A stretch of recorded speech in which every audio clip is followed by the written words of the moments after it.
Good afternoon. I'd like to welcome you to the 23rd Annual Indiana Holocaust Remembrance Program. My name is Miriam Dant. It is my honor and pleasure and privilege to serve as the president of the Indianapolis Jewish Community Relations Council Board of Directors. We join with the Indiana Civil Rights Commission and the Martin Luther King Jr. Holiday Commission and all of you here today to remember and honor both the victims and the survivors of the Holocaust. As you know, the Holocaust was the systematic, state-sponsored murder of millions of people, including 6 million Jews, based upon their ethnicity, religion, and sexual orientation. The thought processes and apathy that allowed the Holocaust to take place unfortunately still exist in our world today, making programs like this more important than ever. For nearly 80 years, the JCRC has been the Jewish community's interfaith, intergroup, and public policy arm, dedicated to countering hate-based ideologies, seeking partnerships wherever possible, and advocating for the civil rights of all people. As a result, the Jewish community has always been and will continue to be on the front lines in the pursuit of justice, not only through advocacy efforts, but also through the strength and breadth of our partnerships. Learning about each other's past struggles and even horrors is just one aspect of a relationship built on trust and mutual respect. The other essential part is learning about one another today, both as individuals and as communities. What are the Jewish community's current challenges, and what are your community's current challenges? And how can we continue to work together in the pursuit of a more just and peaceful world? Not every state conducts a remembrance program like we do in Indiana, and we could not do this without the support and participation of many like-minded groups, starting with the Indiana Civil Rights Commission, which has been our partner in this endeavor for the last 2 decades. And with that, I would now like to welcome Greg Wilson, Executive Director of the Indiana Civil Rights Commission, to offer some remarks.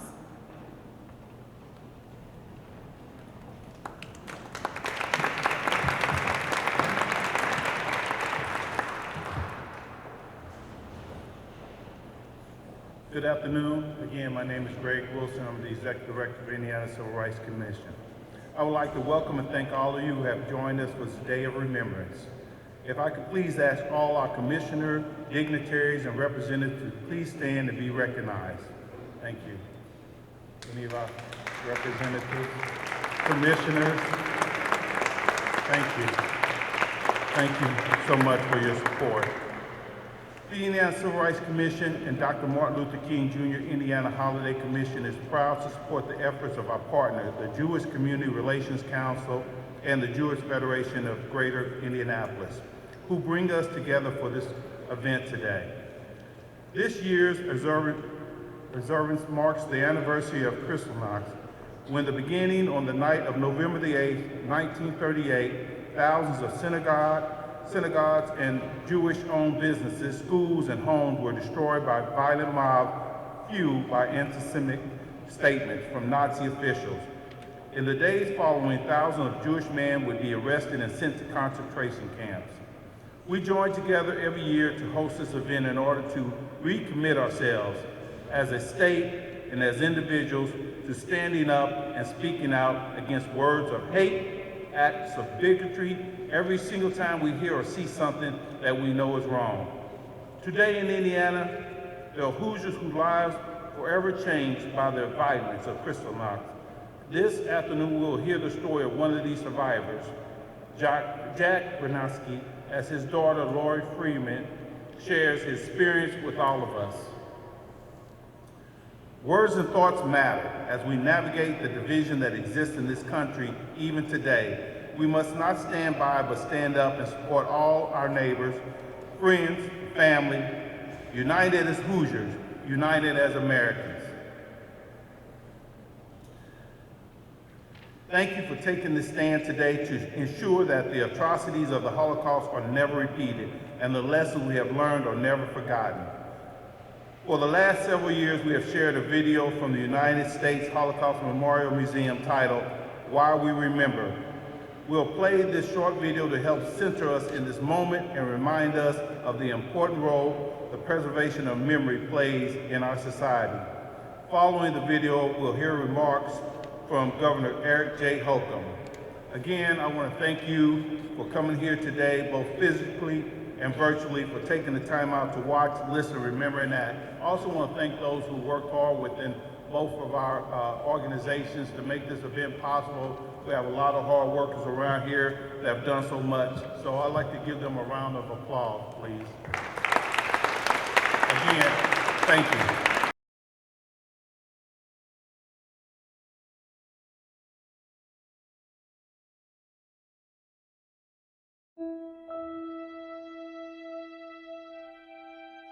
Memory is what shapes us.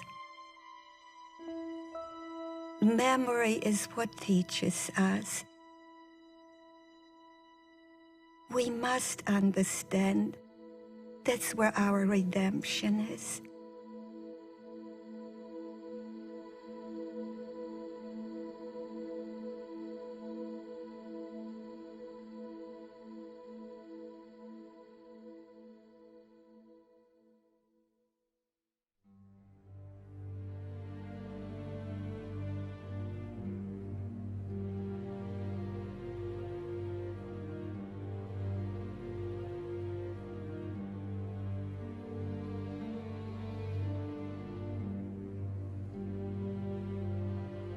I think the important thing to understand about this cataclysmic event is that it happened in the heart of Europe.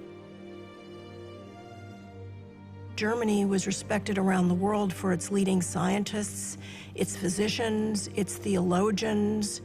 It was a very civilized, advanced country. It was a young democracy, but it was a democracy. And yet it descended not only into social collapse, but world war and eventually mass murder. A strong man came to power in Germany whose ideas were that Germany has to create a national community which would include only the Aryan race, which he considered superior, and all the people who did not belong to the Aryan race could be eliminated. With planning and propaganda, he was able to convince most of the German people to go along with him. Insensitive to what happened to the Jews who had basically been their former neighbors. And he managed to build concentration camps and killing centers and finally gas chambers to annihilate 6 million Jews, and at the same time also millions of others murdered in a systematic government-sponsored way.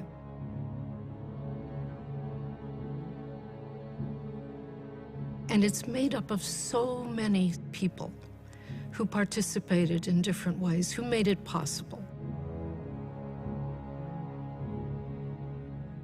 People who follow orders without question. Bystanders who watch and do nothing. Ordinary men and women simply going with the flow.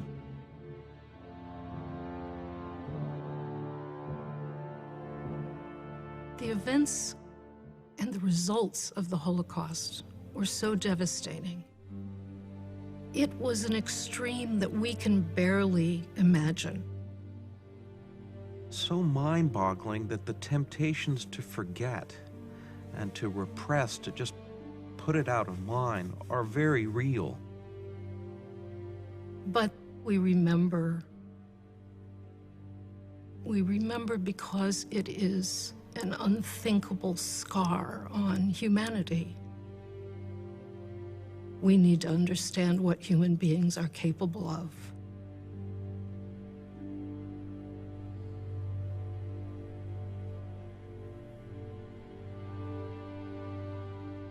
We gather today to mourn the loss of so many lives and celebrate those who saved them, honor those who survived, and contemplate the obligations of the living.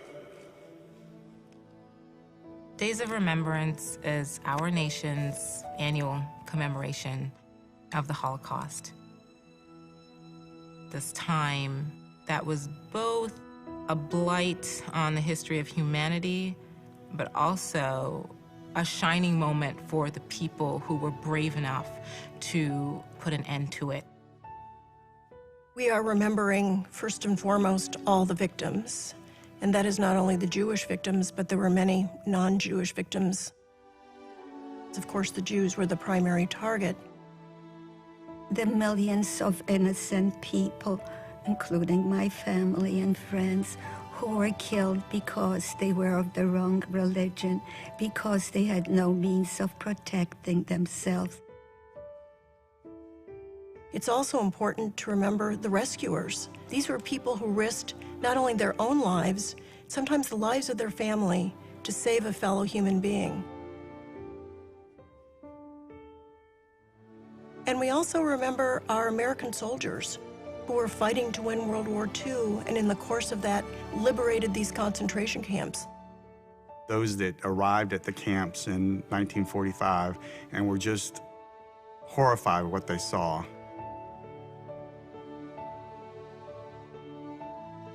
That was a huge task for the American soldiers to help bring humanity back to these people who had been dehumanized for years, to give them medical care. Looking back allows us to understand how important it is for us to serve in a country where we have the strength and the might and the will to defend those that are defenseless. So Days of Remembrance is an opportunity for us to remember the suffering that was and the efforts that were made to put an end to such suffering. And it's a call to conscience today in our world to make sure that we aren't the silent ones standing by, contributing to the suffering of others. In 1945, at the end of the war, I would have thought that there would never be another Holocaust, that the world was so shocked by what had happened, that the world would not permit that. And yet you see what happened in Bosnia, what happened in Rwanda, what happened in Darfur. So there's still millions of people being persecuted because of their ethnicity. It's really a moral challenge to us to do more in our own lives when we confront injustice or hatred or genocide.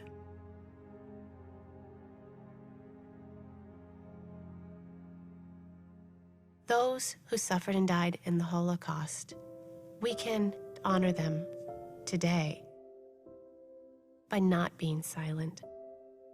Remembering ties the past and the present together with a powerful, simple thread. This is not right. The important thing is that one should not become indifferent to the suffering of others, that one should not stand by and just raise one's hands and say, there's nothing I can do, I'm just a little one person. Because I think what every one of us does matters. It's not enough to curse the darkness of the past. Above all, we have to illuminate the future. And I think that on the Day of Remembrance, the most important thing is to remember the humanity that is in all of us, to leave the world better for our children and for posterity.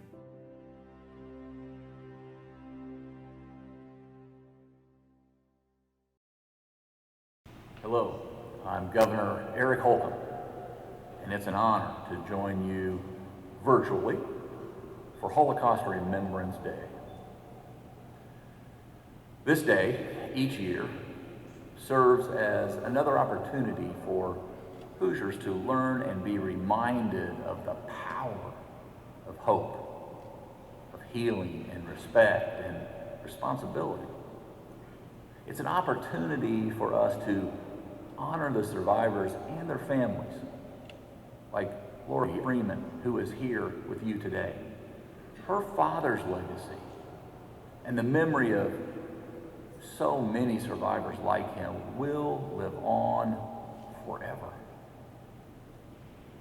Our duty, our resolve to recognize the sacrifices these men and women and children made has never been stronger, never been more required, and we'll never forget those who didn't live to tell of their own stories.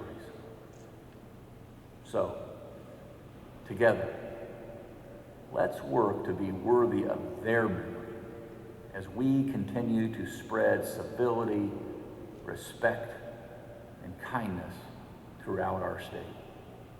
Thank you.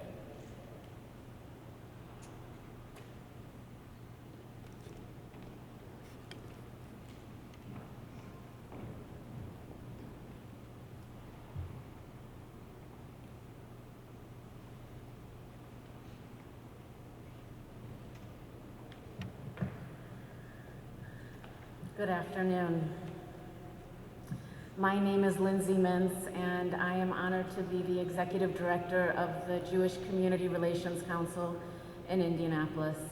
Thank you all for being here today, for joining us in person in the State House, and many who are watching on live stream right now. I join Miriam Dant and Greg Wilson in thanking those who are elected to positions, representing our elected officials who are here today. One thing we talked about last year was the need, the critical importance for members of our community who have been elected by the people to understand an even greater responsibility to stand up and speak out in the face of hate and bigotry and discrimination. And their presence here today, as many have preceded them, is a testament to that commitment. It is my real honor to present the awards today. This is only the second year that we have given awards. Last year, our entire program was done virtually, and so the first year we had to do it virtually. I'm so thrilled that I get to shake hands in person today. This is really, in many ways, what this ceremony, this program should be about every year. For us to take a moment not only to remember and honor, but to lift up and raise up those in our communities who are doing work every day, often unrecognized, except for those that they're touching every day, whether it's students or community members, which is the case this year. This is what should inspire everybody here and everybody watching to say, as we heard just now on the video, what one person does really does make a difference. And we all are one person, and we all can stand up, share a story, stop hate and discrimination and bigotry the moment we hear it or see it. So let's get to the fun part. And we are going to invite the award winners to the dais for a moment. They'll each get to share a few reflections. We've got lots of photographers around who are going to want to take pictures, so make sure to stand and smile when you're up here. Okay, I am going to start with the Never Again Ambassador Award. This award is for an individual or organization that has shown a commitment to Holocaust education and creates meaningful spaces for both the memories and lessons of the Holocaust to never be forgotten, so that such atrocities never happen again. The first award recipient today is the Haston Hebrew Academy of Indianapolis. You're welcome to come up while I share a few initial remarks about the Hebrew Academy. we have several students and teachers joining us, and I'll introduce them in a second. 2021 is the 50th anniversary, the Jubilee year of the Haston Hebrew Academy of Indianapolis. For 50 years, this small but mighty, yes, please come up, Monica, private school has been doing an absolutely spectacular job in both Jewish and secular education. That goes without saying every year when you see the awards and accolades that the students earn. About 10 years ago, the students created a Holocaust museum inside the school. And about 4 years ago, right before the pandemic actually, they redesigned and relaunched this museum so that it would be an interactive, student-led experience. The students designed the museum. They lead the tours through the museum. And the technology, which is one of the most unique aspects, in addition to the students being the ones who are the docents, is really spectacular as well. Unfortunately, during COVID, the tours have been virtual, but I know that they are eager to open their doors to welcome groups. Students teaching students is really one of the most powerful ways for these, not just the stories to be shared, but for connections to be made across generations and that through line from one peer to another. So we have here several students as well as Miriam Gettinger, principal, Monica Rosenfeld, board president, Sarit Lincoln, Tricia Berg, and Michael Voskoboynik. And the microphone is yours for a minute. Wait, let's do this official handing of the award.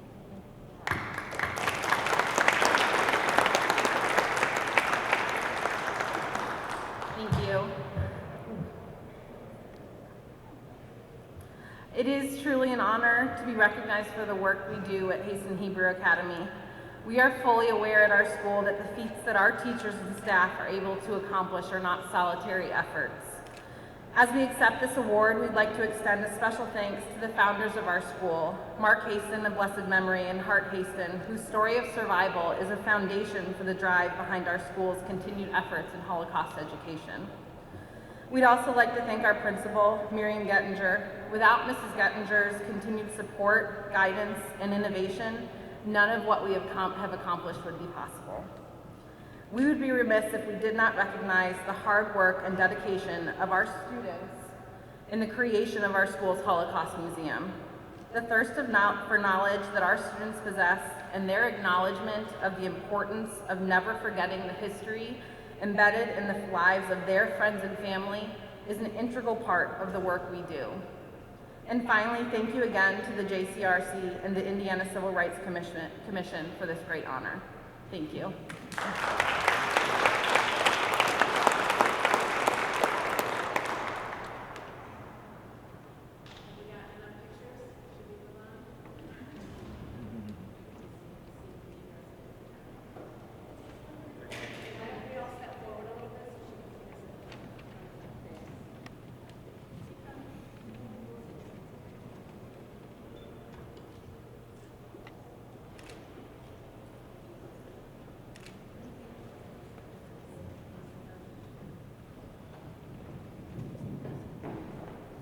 It's hard not to share a mazel tov with the Academy students and teachers. The Greater Lafayette Holocaust Remembrance Committee is celebrating its 40th year. So we see here that there are organizations, educational institutions, elected leaders who for decades and decades have been making this a priority. This is not new in Indiana. It is just high time that we recognize it in the People's House, in our State House.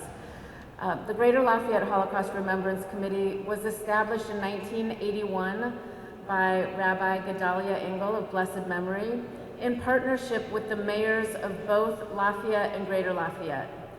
And every single year for the past 40 years, a group of community members some teachers, some elected leaders, everyday members of the community, business owners, come together, volunteer their time, and don't just have an event, but host sometimes an entire week's worth of programming.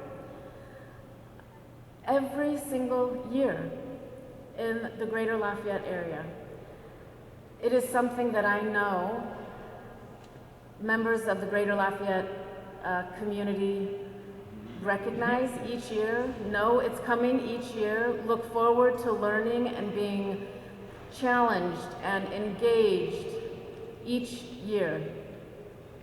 That takes a real commitment from the leaders in the greater Lafayette area, from the mayors to the State House to school board members, and of course all of the members of the greater Lafayette Holocaust Remembrance Committee. It's my honor to welcome you up to receive your award.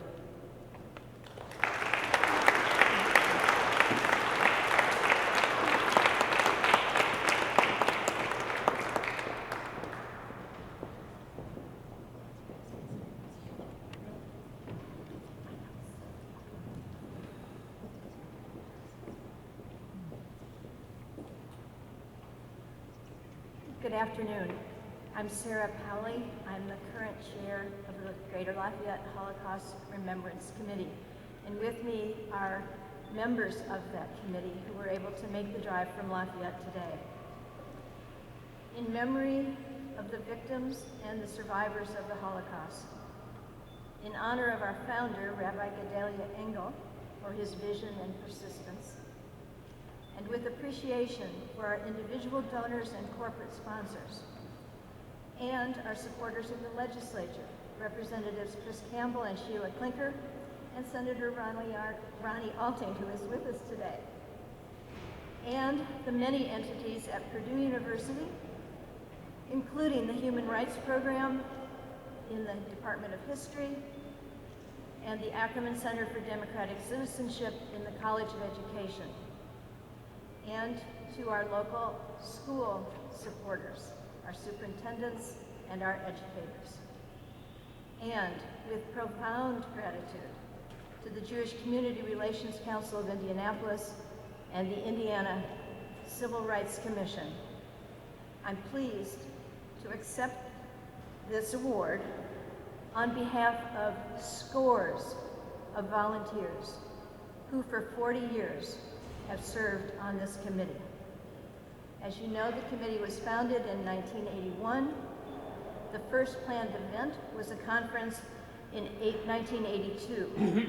Over the years, the conferences have grown to include presentations by survivors and scholars, educators and authors, and representatives from many of the greater Lafayette community organizations. Art exhibits, films, theatrical and musical performances have been held in conjunction with the conferences. The mayors of Lafayette and West Lafayette proclaimed the week of the conference Holocaust Remembrance Week. In prior years, the conference was a week-long themed event, such as the year that Indianapolis resident Frank Grunwald was the headline speaker for Every Face a Story.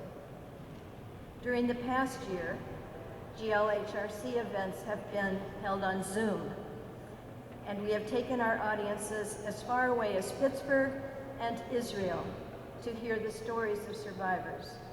Next month, a speaker from California will be talking about the Bosnian genocide. For 29 of our 40 years, Rabbi Engel, a fierce advocate for human rights, was the force behind the GLHRC.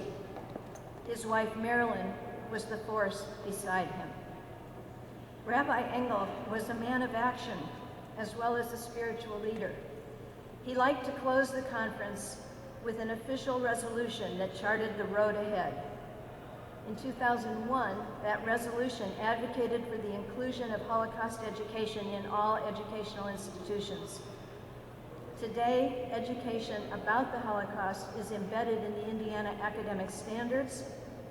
Educator resources abound, and Holocaust museums offer training for teachers as well as resources.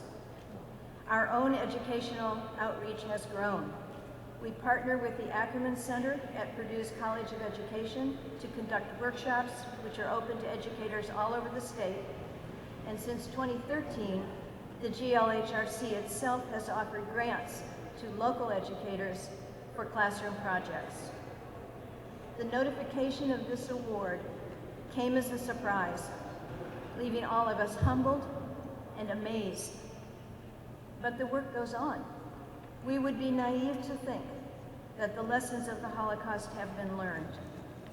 Prejudice, discrimination, and hate continue in this world, in myriad forms with myriad targets. Our hope is that this award will inspire a new generation of volunteers to join us in fighting against these forces. In the face of injustice, Rabbi Engel said, the individual should ask, what can I do to help? The question is not, how much can I do? The question is, what can I do? We're not free, he said, to do anything else but what we are capable of doing. For 40 years, GLHRC volunteers have been doing that. Let us continue.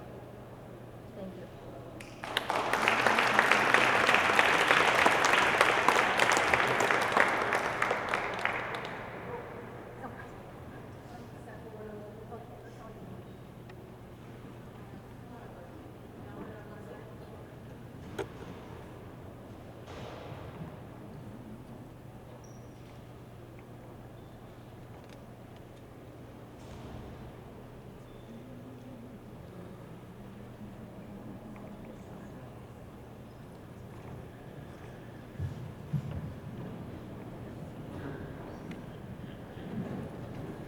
When we first conceived of doing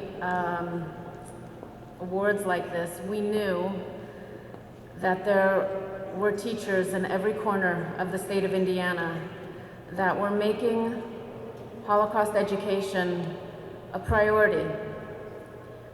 And while our state thankfully mandates that the Holocaust be taught, it is up to the discretion of teachers, schools, administrators to do so.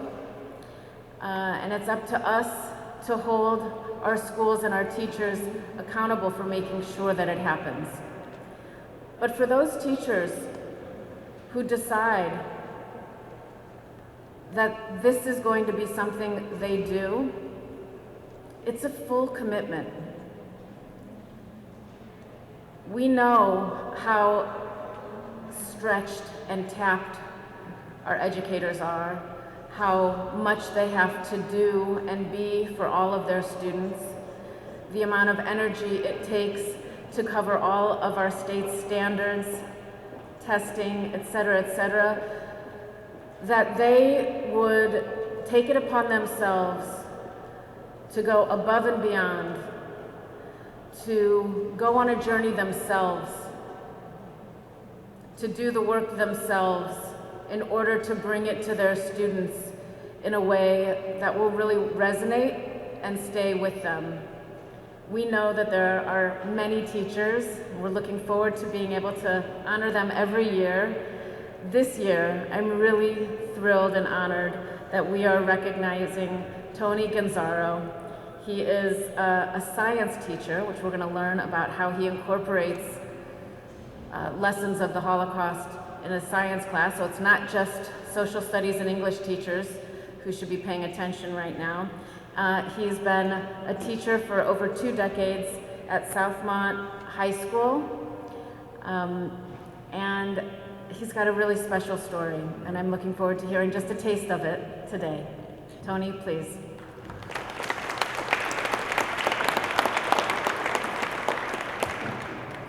I want to share that the Hoosier Upstander Award is for an individual or organization in Indiana that has shown a commitment to using the lessons of the Holocaust to inspire Hoosiers to stand up in the fight against hate and bigotry and to actively promote respect and understanding.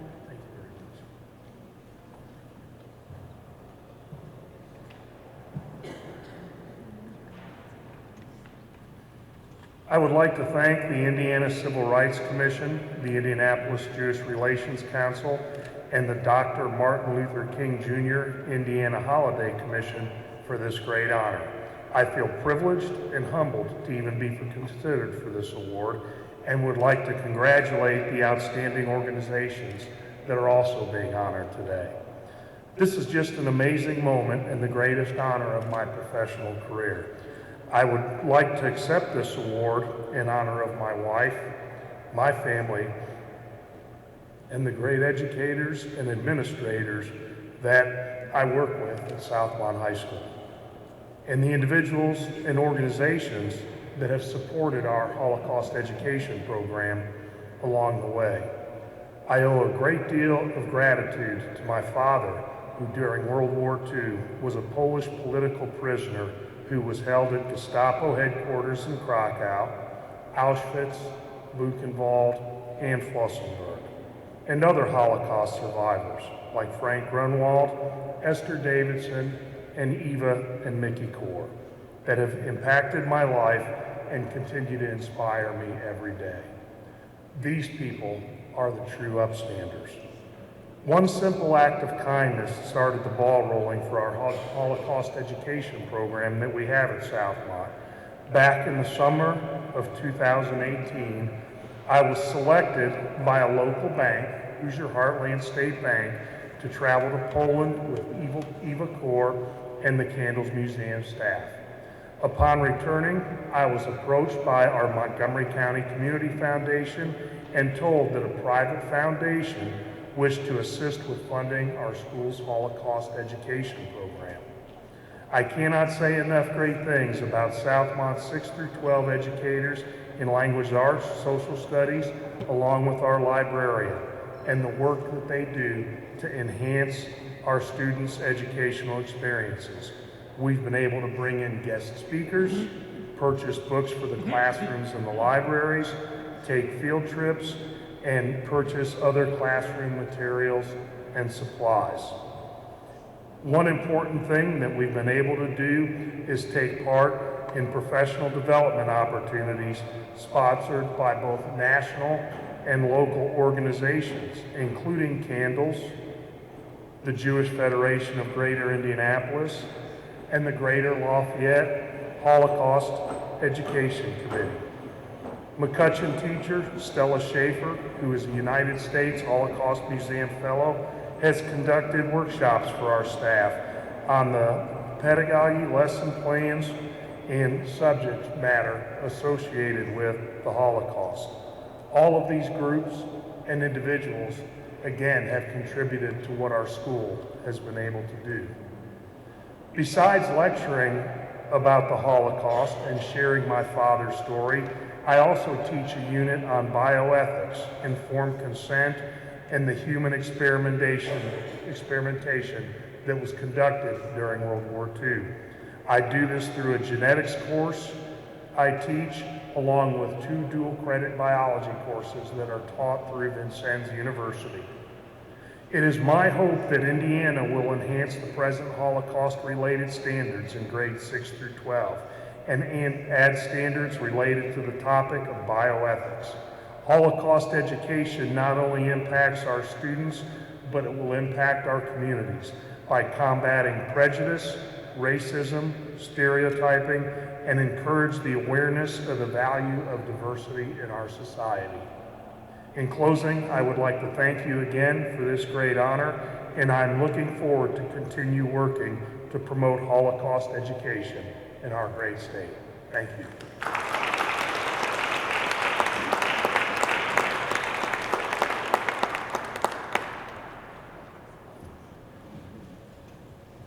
Thank you so much. We now get to meet these student artists who created the pieces that are on the dais. We put out a request with a prompt that I think is in your, it might not be. We asked the students to consider a quote from Elie Wiesel and to make a piece of art, a piece of music, a poem And while we received submissions from students across the state, we were really, it was a remarkable moment when we realized that the two most powerful pieces came from students in the same school.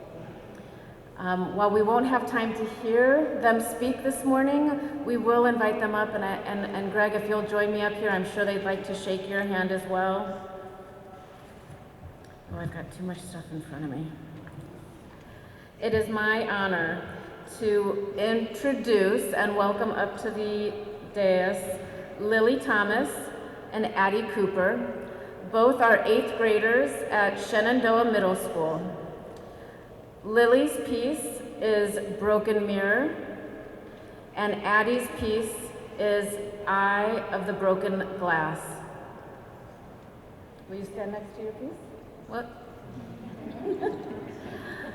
Let's all give them a round of applause.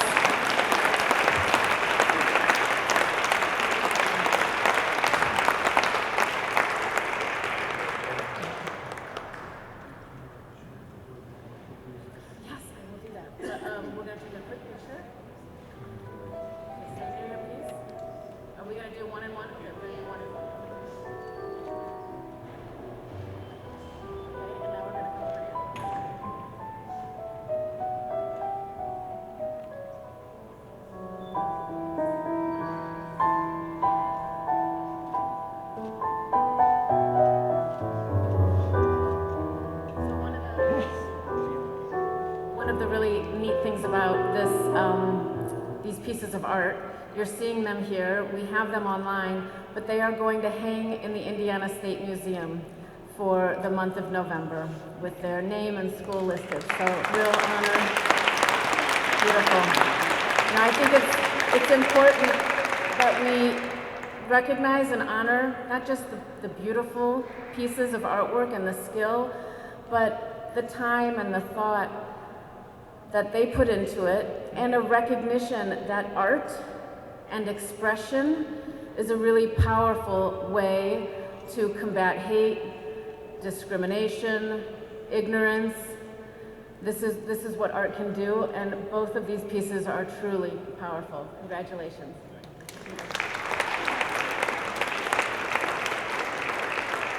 So as we move from the awards ceremony into what will feel more like a remembrance ceremony, we are being gifted with the music of Galit Gerstensen, who is a professor at Ball State in piano and Jewish studies.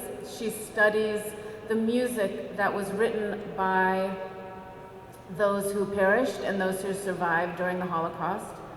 And we will have our candle lighting ceremony and remarks and music from our rabbi and cantor. Let's take a moment to contemplate and enjoy the music provided by Galit.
sharing. Thank you.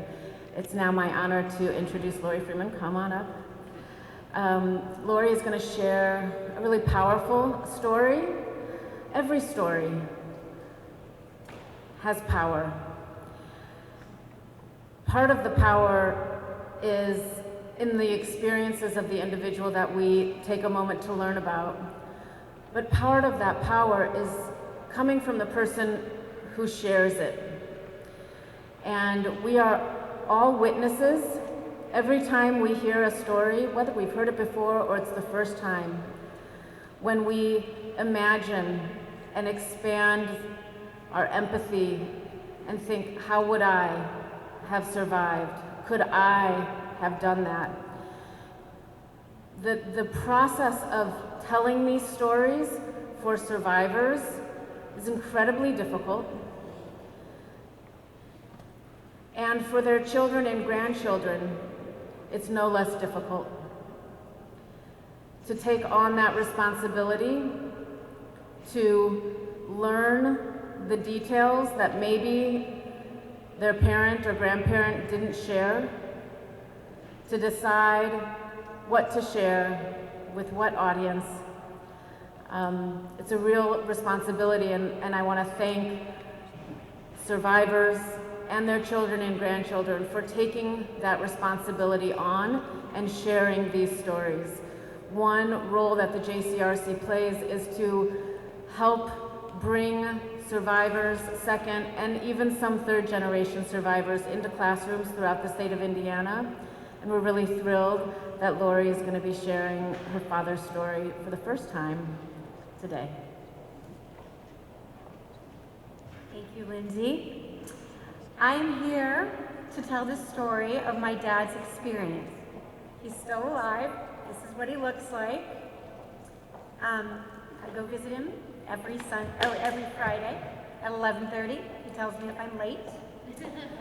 His young life was very difficult, and it has not only shaped who he is, but how I relate to the world.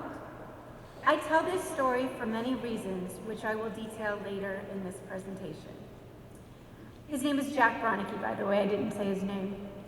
My father Jack grew up in a village called Dworzec, formerly in Poland, now in Belarus. They were a poor farming family. Father Fievel was a carpenter, and Mother Golda mended clothes to earn money. My dad was the youngest of 4 boys. Shepard, the oldest, was likely 13 to 14 years older than him and had polio and lived at home. Lipa, close in age to Shepard, was off fighting in Russia. His brother Meyer was 15 when the war started. My dad was 13. In 1939, Hitler and Stalin decided to divide Poland, and my dad's town was on the Russian side. Communism actually improved his life, as it provided more resources for a poor family. He was put to work building an airstrip. It was hard work, but he wasn't unhappy. A year and a half later, Germany broke the pact that they had made with Russia and began to invade his town. As the Germans flew into town, my dad counted 32 airplanes flying over to shell the airstrip he had helped to build. He counted them because he had never seen an airplane before. Soon, soldiers began marching through the town before the Gestapo came. He'd never seen a German soldier before either, so he walked up to see them. One of the soldiers warned him to leave town.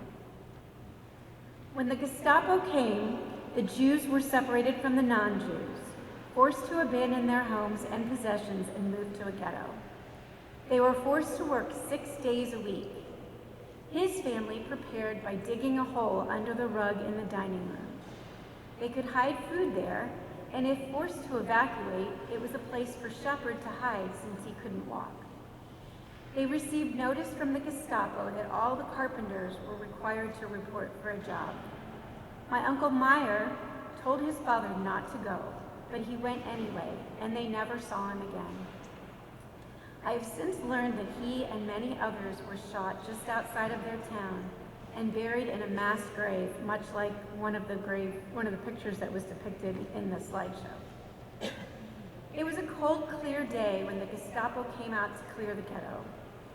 There were rumors that they would be coming soon, early in the morning when most people were still at home. Apparently, they were running late because my dad was already at work and could see them coming from his work site outside the ghetto. He saw them surround the ghetto from a distance and asked to go to the bathroom. In a split-second decision that likely saved his life, he ran to the woods to escape. He hid there all day, listening to the sounds of gunfire, waiting to return to his family. At the end of the day, the gunfire stopped and he started to head back. He ran into a non-Jew from his town who told him to turn back into the woods because they were killing everyone. Thus began my father's Holocaust experience, primarily in the woods, primarily alone at only 13 or 14. The first night, he met up with some guys and they found an abandoned house. At 13, he was only a burden to other people trying to survive. He fell asleep in the house, and by morning he was alone, abandoned by his housemates. He survived by begging for food from nearby villagers during the day. One day, someone knocked on the door where he was staying, and he left, fearing that he would be discovered and killed. He soon found another abandoned house. He spent the winter in that second house, again at the mercy of nearby villagers who would spare him a piece of bread to survive. By the spring, the shooting began again, so fear led him back to the woods. Again, he met other young people in the forest. One group taught him how to dodge bullets. They said the natural inclination is to panic and run ahead. He learned not to do that. Instead, he was told to run a little bit ahead and stay low, because the Germans will shoot far ahead into the distance. Once, while hiding into the leaves, a German passed so close that he could touch his boots. My dad said his heart was beating so hard he thought the soldier could hear him. He was close enough to see that the soldier was just a young man. Fortunately, he didn't look down, or my father would have been dead. He was alone and starving and began to feel dejected. One day, he stopped at a home and asked for food.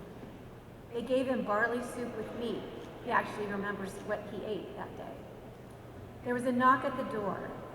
A soldier came in and asked if there was anyone in the home who didn't live there. They pointed to my dad. The soldier held a gun to his head. My dad told me he didn't care if he lived or died. He just wanted to eat, so he just ate the soup with his gun to his head. The soldier, who turned out to be a Russian partisan, waited until he finished eating, then took him outside. He asked where he was from. He told them there were people from his town in the Bielski camp and told him which towns to travel through to get there. After walking what we guessed was about 22 miles, he arrived near the woods where the Bielskis were hiding. Someone from his town recognized him and took him to the camp in the woods. The Bielski brothers led one of the most significant Jewish resistance efforts during the Holocaust. Their goal was to fight the Germans, but also provide a safe haven for Jews in the forest, primarily women and children. Under their protection, over 1,200 Jews survived the war. Miraculously, his mother and Meyer were at the camp. While in the camp, however, the threat of German discovery and having enough food were constant issues.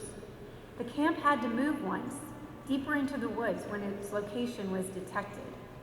My dad told me that during this location change, he stopped at a house for food, and when he came out, the group was gone.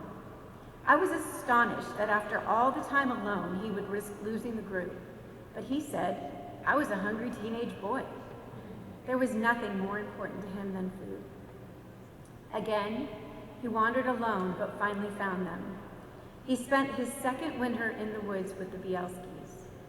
The Red Army liberated them in 1944, but his struggle was far from over. After the war, my dad, his mother, and Meyer went home, but their home was destroyed. They lived in another abandoned home for 2 more years until they were able to get passage to an American displaced persons camp. By that time, Lipa had come back from fighting in Russia. My dad and Lipa were the first granted permission to go to the DP camps, and they took a train to Germany. In one of the camps, he was trained to be a mechanic. After 4 camp transfers, he was able to sail to America in 1951. If you think about it, the war ended in 1944. By 1951, he sailed to America on the USS Blatchford. That was the ship. Life continued to present challenges once he came to the United States. Despite sponsorship from the Jewish Federation, who provided assistance in the transition, he still had to learn English. Since his schooling ended at 13, he tried to go to night school while working full-time. He was also drafted and served at Fort Sam Houston in Texas. Once he found a job, he still faced discrimination as an immigrant and as a Jew. He also suffered from PTSD, which grew worse as he aged. PTSD is post-traumatic stress disorder. My dad went from being a refugee to being a displaced person to being an immigrant. The war was over, but the trauma of abandonment, hunger, and persecution continued to shape his view of the world. Yet my father worked 6 days a week, earning enough money to pay cash for his home and send both of his daughters to college. His goal was for us to have a better future than he did. Why is it important for me to tell this story? I tell it to honor my dad and the memory of his family members who didn't survive. I tell it as a testimony to those who deny that the Holocaust happened. I tell it as an example of what can happen when religious and other types of discrimination become out of control. I want to tell it to children so they can be more accepting of what it means to be different. Finally, I tell it because I want people to understand that refugees and immigrants are no different than they are. It's not easy to leave one's birth country and start from scratch. More than anything, most immigrants want to be independent and create a better life for their children. That's what my dad did for me.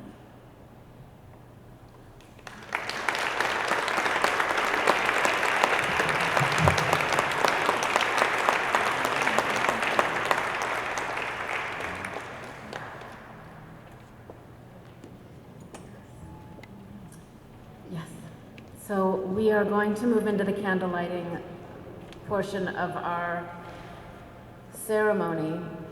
And you each have your program.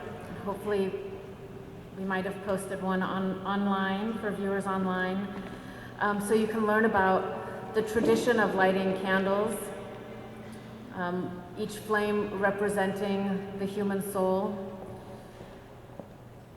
If you can imagine, in the years that Jewish communities have conducted ceremonies like this, often in synagogues, there were many years where dozens and dozens of survivors would come to the front of the room to light candles. We know we are very close to that day when survivors won't be with us, and we will be grateful to their children and grandchildren to light a candle on their behalf and on behalf of all victims and survivors. So Lori will be lighting one candle today. And while the Jewish community conducts a Holocaust remembrance ceremony inside a synagogue in April, and we have an educational event with all of the Jewish educators in January, the JCRC, in partnership with the state of Indiana, the governor's office, the Civil Rights Commission, made a decision several years ago that this was an important venue for us to show and stand together and raise awareness about other marginalized communities or peoples who have also faced discrimination, bigotry at best, mass atrocity, and genocide at worst. So we are incredibly grateful to have members of communities that you can read about in your insert. Each candlelighter tonight, this afternoon, is going to be speaking in their own mother tongue to say, I light this candle in honor of my people who perished at the hands of ignorance and hate.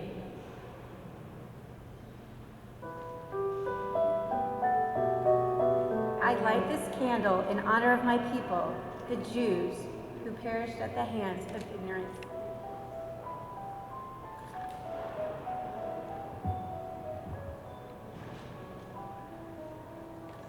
ndatse ino buji nibuka ababyeyi banjye n'abatutsi baguye muri jenoside yakorewe abatutsi mu rwanda.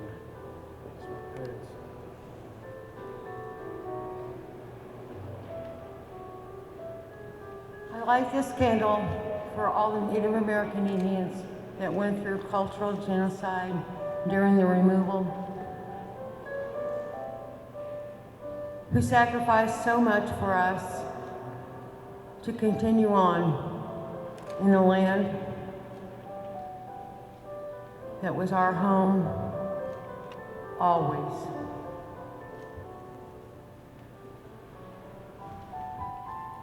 nakijuru urumuri mpesha agaciro ubwoko bwanje bw'abanyamurenge bishwe n'ubupfapfa n'inzangano.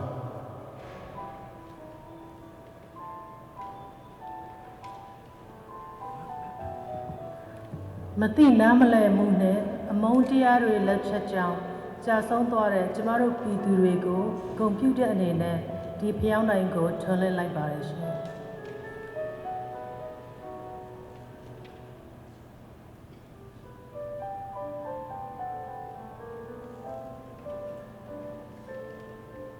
እዚህ ሽማዚ በዚህ ዝህቦ ዘለኹ ብህዝበይ ኣብ እዋን ጄኖሳይድ ንዝቕተሉ ዘለዉ ህዝበይን ህዝቢ ትግራይን ንምዝካር እዩ።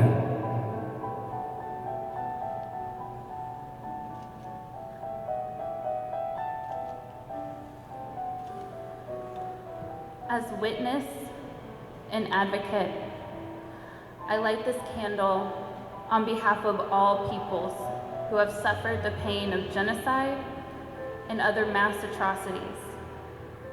We remember you and we carry this light forward.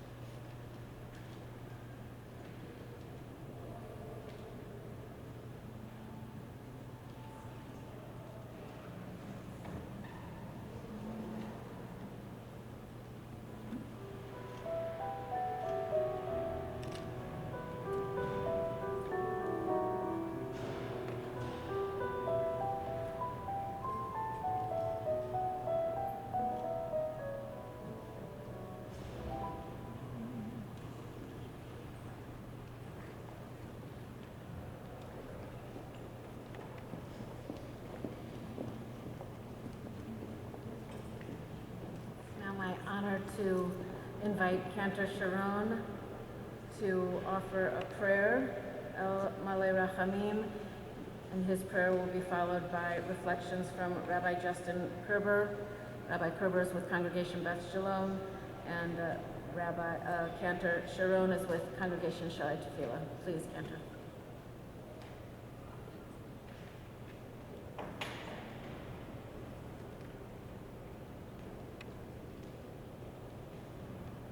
Please rise.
May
I'm Rabbi Justin Kerber from Congregation Beth Shalom in Indianapolis. How does memory shape community? Memory shapes community in all kinds of different ways. And not all of these ways memory shapes community are happy or comfortable. I was startled to realize that this week is not only the 83rd anniversary of Kristallnacht, that outbreak of nightmarish and lethal violence perpetrated by the Nazis against the Jewish community of Germany with all of its attendant injustices. No, this week also marks the 98th anniversary of the Beer Hall Putsch, Adolf Hitler's first attempt to seize control of the German state. It took place in Munich on the night of November 9th, 1923. Who remembers? Nearly a century ago, a demagogue playing on popular, long-held prejudice and bigotry, trumpeting a glorious past that never really happened, blaming a phony act of treachery for the loss of that supposed greatness, set himself irrevocably on a path to absolute power.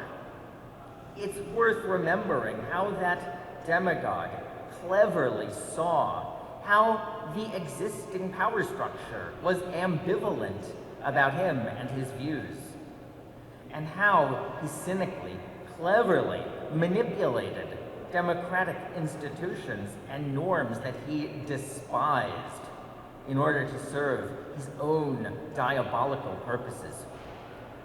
All of which is why it is so vital that we come together today to remember. It is not easy to remember hard things. It might feel a lot better to forget about what makes us ashamed, uncomfortable, frightened. But remembering the truth might burn, it also liberates. Memory preserves and gives life to the very things that make a community and set it apart, as in, remember the Sabbath day and keep it holy. Remembering communal trauma is vital. We hope to process our pain, grief, and loss in healthy ways as we seek to do here and now. But we cannot grieve or process our losses within if we do not mourn them out loud. Memory allows us to confront our pain and our suffering, as in, remember what Amalek did unto you. As living memory fades, especially in the tragic case of loss of memory due to dementia at the end of life, healthy memories can remember for them, and in a way, we remember them into our own community. Memory can even shape a community's highest ideals. Memory can form its greatest mission, as in, you shall not wrong nor oppress the stranger, for you were strangers in the land of Egypt.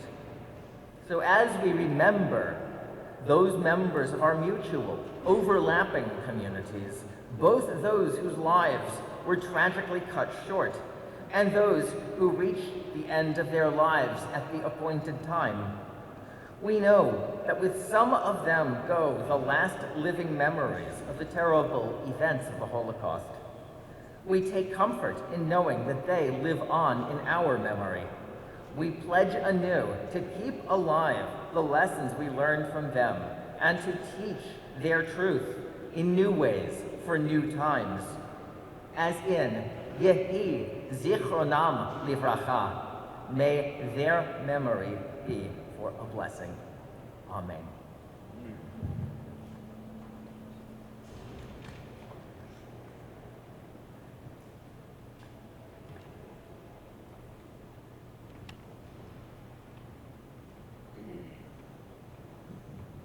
I just want to say a few thank yous.